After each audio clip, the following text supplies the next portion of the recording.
না আজিৰ এই দিনটো অসমৰ সামাজিক জীৱনৰ বাবে অতি ঐতিহাসিক দিন কাৰণ আজিৰ দিনটোত 2 কোটি লোক উপকৃত হোৱাকৈ চৰকাৰে এই ৰেচন কাৰ্ডৰ ব্যৱস্থা কৰিছে।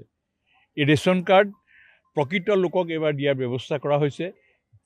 আগতে বহু ভুৱা ৰেচন কাৰ্ডেৰে অসমখন পৰিচালিত হৈছিল। গতিকে তাৰ বিপৰীতে এই 2 কোটি লোকক লোৱা ব্যৱস্থাৰ যোগেদি অৰুণোদয়ৰ পৰা আদি কৰি অন্যান্য বহু আঁচনিৰ পৰা উপকৃত হ'ব। ৰেচন কাৰ্ডখনৰ লগত এখন দেশ আৰু এখন ৰেচন কাৰ্ড যি নীতি লৈছে এই নীতিৰ যোগেদি বহুখিনি লোক উপকৃত হ'ব। ইয়াৰ যোগেদি সামাজিক জীৱনত এক যুগান্তৰকাৰী পৰিৱৰ্তন হ'ব।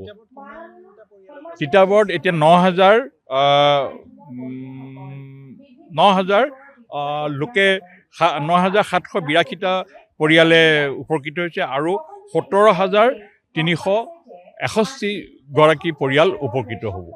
না আজিৰ এই দিনটো অসমৰ সামাজিক জীৱনৰ বাবে অতি ঐতিহাসিক দিন কাৰণ আজিৰ দিনটোত 2 কোটি লোক উপকৃত হোৱাকৈ চৰকাৰে এই ৰেচন কাৰ্ডৰ ব্যৱস্থা কৰিছে।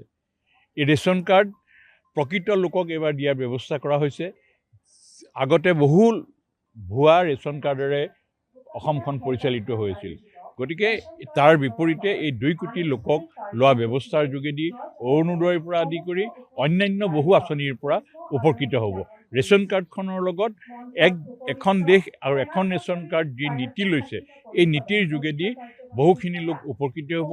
ইয়াৰ যোগেদি সামাজিক জীৱনত এক যুগান্তৰকাৰী পৰিৱৰ্তন হ'ব। তিতাবৰত এতিয়া 9,000 লোকে 9,782টা পৰিয়ালে উপকৃত হৈছে আৰু 17,361 গৰাকী পৰিয়াল উপকৃত হ'ব। না আজিৰ এই দিনটো অসমৰ সামাজিক জীৱনৰ বাবে অতি ঐতিহাসিক দিন কাৰণ আজিৰ দিনটোত 2 কোটি লোক উপকৃত হোৱাকৈ চৰকাৰে এই ৰেচন কাৰ্ডৰ ব্যৱস্থা কৰিছে। এই ৰেচন কাৰ্ড প্ৰকৃত লোকক এবাৰ দিয়াৰ ব্যৱস্থা কৰা হৈছে। আগতে বহু ভুৱা ৰেচন কাৰ্ডেৰে অসমখন পৰিচালিত হৈছিল। গতিকে তাৰ বিপৰীতে এই 2 কোটি লোকক লোৱা ব্যৱস্থাৰ যোগেদি অৰুণোদয়ৰ পৰা আদি কৰি অন্যান্য বহু আঁচনিৰ পৰা উপকৃত হ'ব।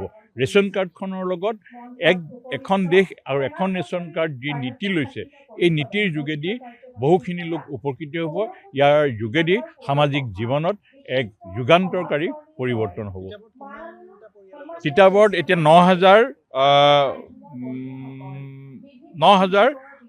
লোকে 9,782টা পৰিয়ালে উপকৃত হৈছে আৰু 17,361 গৰাকী পৰিয়াল উপকৃত হ'ব। যিকোনো খবৰৰ বাবে যোগাযোগ কৰক 7099017330 লগতে 7099017110 নম্বৰত।